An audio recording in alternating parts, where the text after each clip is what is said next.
तो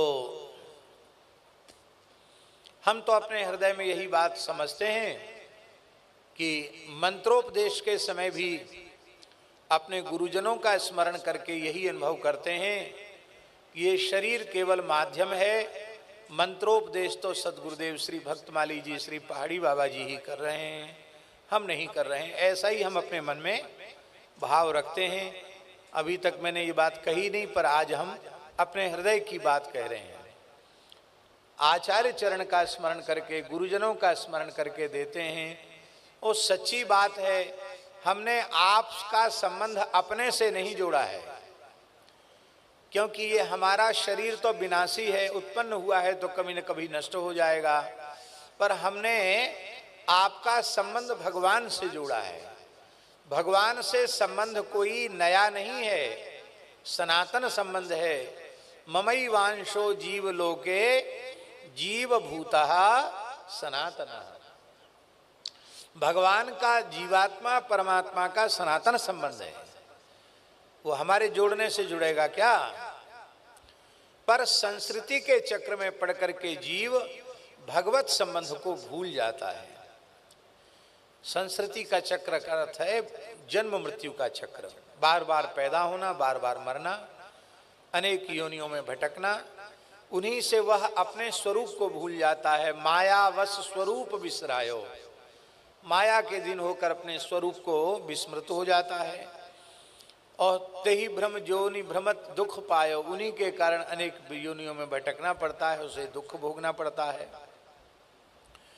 तो उस भूले हुए संबंध की पूज्य सदगुरु भगवान पुनः स्मृति करा देते हैं, संबंध जोड़ देते हैं। तो संबंध अपने से जोड़ते हैं कि भगवान से जोड़ते हैं? भगवान से जोड़ते हैं। तो भगवान से संबंध जोड़ते हैं गुरुजी। तो भगवत संबंध को अब बीच में हम नहीं हैं, आप बिचौलिया बन करके भगवान से, भगवान के हाथ में आपका हाथ दे दिया, अब आप जानो चाहे भगवान जाने। जिसने हाथ पकड़ा वो जाने और जिसका हाथ पकड़ा वो जाने। पकड़वाने वाला हाथ जाने और पकड़ने वाला जाने। अपने तो बीच में प्रार्थना करके हाथ जोड़ लिए, प्रभु आप इसको स्वीकार करो, और भगवान स्वीकार करते हैं, इसमें संदेह नहीं है। एक बार कोई आकर के कह देता, हे नाथ, हे मेरे नाथ, मैं केवल आपका ही हूँ, आपकी शरण में हूँ, आप मुझे स्वीकार करें, तो तबास्मि तिच याचते, तब अस्मि, मैं तुम्हारा हूँ ऐसी याचना करता है। तो अभयम सर्वभूतेभ्यो ददाम्येतद् व्रतम मम, एतद् मम व्रतम, यह मेरा व्रत है, अर्थात संकल्प है, प्रतिज्ञा है कि मैं उसे प्राणी मात्र से निर्भय कर देता हूं। तो आप सबका भगवत संबंध सुदृढ़ हो रहा है। जब जीव भगवान की शरण में जाता है तो उसके अनंत जन्मों के पाप सद्यः नष्ट हो जाते हैं।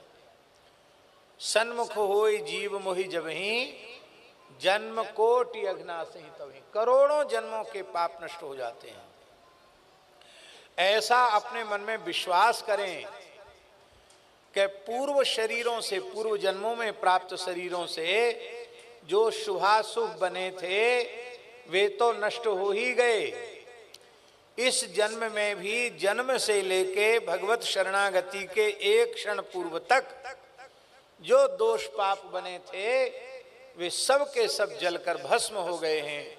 अब हम पूरी तरह निर्मल और विशुद्ध हो गए हैं। कोई पाप नहीं, कोई दोष नहीं, कोई विकार नहीं, एकदम नवजात शिशु की तरह हम हो गए हैं। ऐसा अपने मन में अनुभव करना चाहिए। सबसे बड़ी समस्या है हम लोगों के सामने संचित की, क्योंकि संचित कर्म इतने बड़ी मात्रा में हैं कि मेरु मंदराचल भी उनकी बराबरी में नहीं है जितने हमारे पूर्व जन्मों के संचित कर्म हैं। और उन संचित कर्मों से ही प्रारब्ध बनता है। और जो नवीन कर्म करते हैं, क्रियमाण कर्म, वो प्रारब्ध में जाते हैं, प्रारब्ध से संचित में जाते हैं, संचित से प्रारब्ध में आते हैं। तो ये कर्म का जाल भगवान ने ऐसा बनाया कि कोई छूट ही नहीं सकता। क्रियमाण से संचित में जाता रहेगा और संचित से नवीन नवीन प्रारब्ध बनता रहेगा और छुट्टी कभी नहीं। इसलिए केवल भगवत शरणागति ही कर्म बंधन से छूटने का एकमात्र उपाय है। शरण में जाते ही अनंत जन्मों के पाप नष्ट हो जाते हैं और नया जन्म हो जाता है। आप लोग अपने मन में यह विश्वास करें कि आज हमारा नया जन्म हो गया। श्रीधाम वृंदावन में श्री पहाड़ी बाबा भक्तमाली जी गौशाला में यमुना जी के पुलिन में आपको संस्कार वाला नया जन्म प्राप्त हो गया। श्री राम मंत्रोपदेशेन माया दूरमुपागता कृपया गुरुदेवस्य द्वितीयम जन्म कथ्यते, दूसरा जन्म हो गया। जैसे दूसरा जन्म होने पर सब कुछ बदल जाता है, ऐसे ही दीक्षा के बाद सब कुछ बदल जाना चाहिए। दीक्षा के पूर्व हम जैसे थे, दीक्षा के पश्चात भी वैसे ही रहे आए। हमारे आचरण में, हमारे स्वभाव में कोई परिवर्तन नहीं आया तो हमारे दीक्षा लेने से कोई लाभ नहीं है। एक पंडित जी हमसे पूछे, बोले महाराज हम कथा कहते हैं, हमसे बहुत से लोग दीक्षा लेने को कहते हैं, क्या करें? तो हमने कहा नहीं, जो तुम्हारे मन में आवे सो करो। नहीं, हम आपसे आज्ञा चाहते हैं। हमने कहा तुम स्वयं कितना मंत्र आज का जप करते हो? तो चुप हो गए।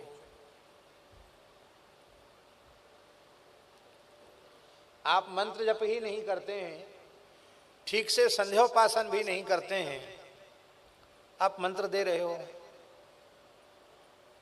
तो मंत्र तो दो, पर कम से कम एक बार जरूर कह दो कि हरई शिष्य धन शोक न हरई, सो गुरु घोर नरक मह परई। नरक जाने की तैयारी कर लो। आप कहेंगे कि फिर आप क्यों देते हो? प्रश्न कर सकते हैं ना।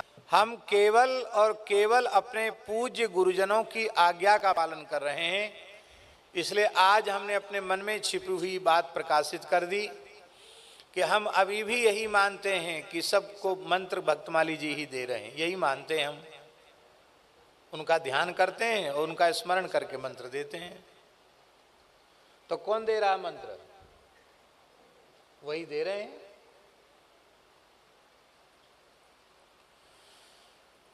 तो हम तो केवल अपने पूज्य गुरुजनों की आज्ञा का पालन कर रहे हैं। जब हम विरक्त साधु भी नहीं बने थे, विद्यार्थी थे, उस समय पूज्य गुरुदेव भक्तमाली जी ने इस शरीर की जन्मभूमि पर ही अपने सामने आज्ञा देकर एक बालक को दीक्षा दिलवाई। उसने अन्न छोड़ दिया था, बोले दीक्षा नहीं देंगे तुम खाएंगे पिएंगे ही नहीं। महाराज जी को पता चला, अरे इसको मंत्र सुना दो। हमने कहा महाराज जी हम कैसे सुना दें, हम तो कहते आपसे ले ले। महाराज जी बोले भाई देखो ऐसा है, जिसका जहाँ भाव होता है उसी से उसको लाभ होता है। इसका भाव तुम्हारे में है, इसका लाभ यहीं से होगा। और मेरी आज्ञा है, कोई बुरा काम करने को तो मैं बोल नहीं रहा हूँ, दो। तो हमने कहा कैसे देंगे? तो हंसने लगे, बोले चलो ठीक है, हम दीक्षा देते हैं तो संकल्प और पूजा पाठ तुम कराते हो, अब हम करा देते हैं। तो महाराज जी ने आचमन वगैरह करा के संकल्प करा दिया। बोले अब मंत्र सुनाओ मेरे सामने। तब विरक्त वेश भी नहीं हुआ था। फिर खाक चौक में पूज्य गुरुदेव पहाड़ी बाबा ने आज्ञा की है, भाई ऐसे कैसे चलेगा? तुम कहते तो नहीं दीक्षा देंगे। तो पहाड़ी बाबा की सैकड़ों वर्षों से परंपरा चल रही, कैसे चलेगी? तो वस्तुतः हम केवल अपने पूज्य गुरुजनों की आज्ञा का पालन कर रहे हैं। आपका संबंध उन पूज्य समर्थ गुरुजनों से जोड़ रहे हैं, श्री ठाकुर जी से जोड़ रहे हैं। हम व्यक्तिगत अपने से कोई संबंध आपका नहीं जोड़ रहे हैं। और ये बात पक्की है, भगवत शरणागति ग्रहण करने से संपूर्ण पाप नष्ट हो जाते हैं, नया जन्म हो जाता है और अब क्रियमाण कर्म का बंधन नहीं रहेगा। क्योंकि अब तक जो कुछ निजी जीवन में कर रहे थे वो मनमाने तरीके से कर रहे थे, और अब मनमाने तरीके से नहीं करोगे। यदि दीक्षा ईमानदारी से ली है तो। क्योंकि अब कर्तापने के अहंकार से मुक्त होकर करोगे, विहित कर्म ही करोगे, शास्त्र निषिद्ध कर्म नहीं कर सकते, शास्त्र विहित कर्म ही करोगे। अब करने के बाद फिर भगवान के चरणों में अर्पित कर दोगे। तो क्रिमाण का बंधन कहाँ रहा? क्योंकि शरणागति के जो 6 अंग हैं उसमें आनुकूल्य से संकल्प, प्रातिकूल्य से वर्जनम। तो प्रतिकूल का वर्जन, अपने निषिद्ध कर्मों का त्याग हो जाएगा, तो क्रिमाण कर्म का बंधन नहीं रहेगा। ध्यान में आई बात? कथनचित कोई संकल्पित दुष्प्रारब्ध व शुभ अशुभ कथनचित बन गया तो उसके लिए भगवान, इसका मतलब बन जाए, हम प्रमाद करें, इसका अर्थ ये नहीं है। कथनचित हो गया तो भगवान के जो शरणागत भक्त हैं उनकी प्रशंसा करने वालों में उनका शुभ चला जाता है और उनकी निंदा करने वालों में उनका अशुभ चला जाता है। इस प्रकार से वो क्रिमाण कर्म के बंधन में भी नहीं रहते। अब बचा क्या? अब बचा केवल प्रारब्ध, और प्रारब्ध का संबंध केवल वर्तमान शरीर से है, वर्तमान जीवन से है। तो भगवान की कृपा से उसको भी हम भोग ही लेंगे, भगवान कृपा करेंगे।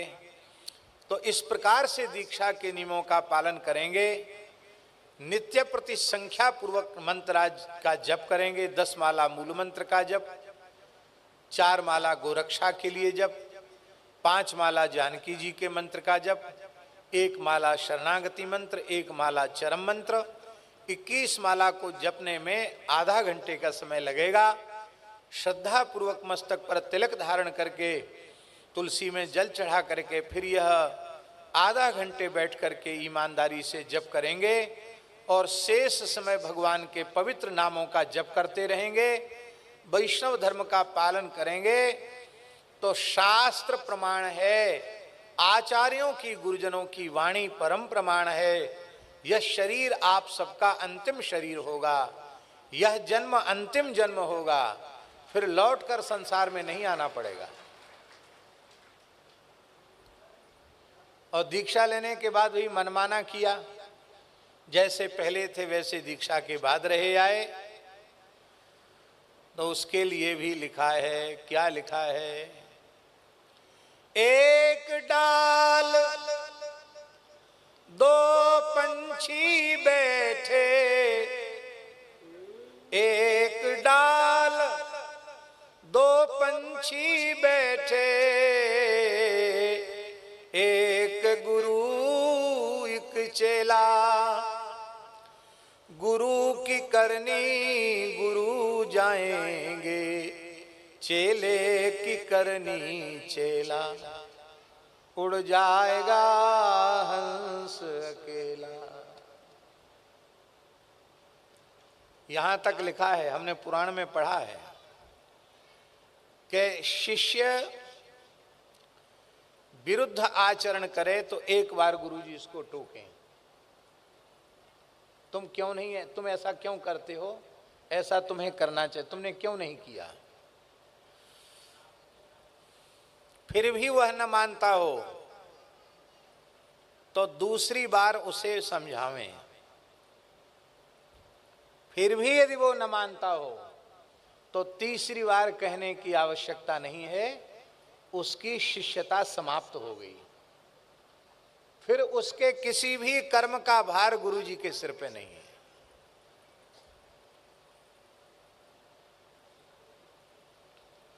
फिर अपने ठेकेदार खुद हो।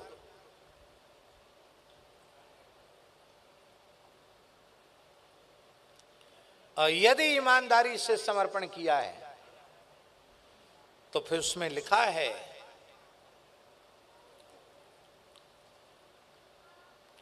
अमात्य दोषम राजानम, स्कंद पुराण का श्लोक है। अमात्य दोषम राजानम जाया दोषम पतिम तथा तथा शिष्य कृतम दोषम गुरुम प्राप्नोत्य संशयम।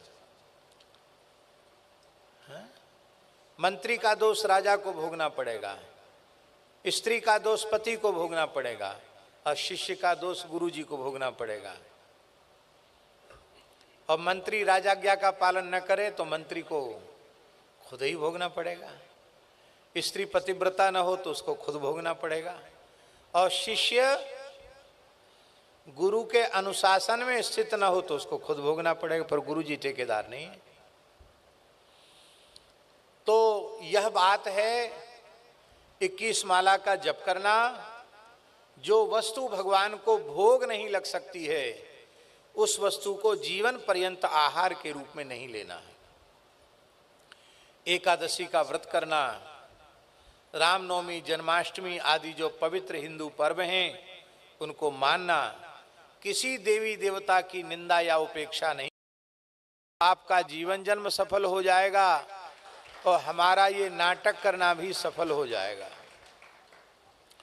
तो इस प्रकार से आप दीक्षा के नियमों का पालन करें, खूब भजन करें, खूब भगवान आपके ऊपर कृपा करें, आपका खूब कल्याण हो। और सत्संग की बात समझने की दृष्टि से ये बात कही जा रही है कि सत्संग से जुड़े रहना।